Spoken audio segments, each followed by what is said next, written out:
Fyrhjørnsjøkabreiden en 2-årig utbygging, og det en mer brøy breid, kan man säga, om til hina breidene. Undervisning er samme sett en vanligere floksundervisning, så har vi et bølgearbeid, større verskatland som kanskje gav langere tid, visses vidjaner og momsferier som ofte er til et av Norrland.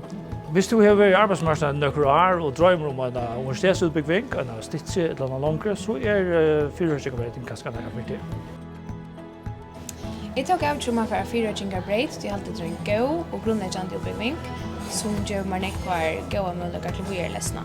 Jeg valgte 4 breiten av tog at jeg har bruk for et minimumsbrek for å gjøre i skolen.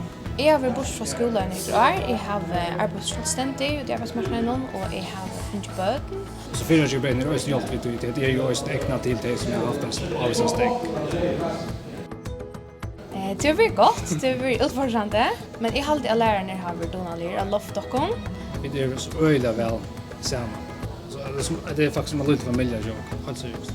Det er aldersmessig så spennende det nok så vidt. Det er aldri en styrke at man kan supplere hver annen til drivmest for røntufelt komme inn i det. Det er ikke personligheter.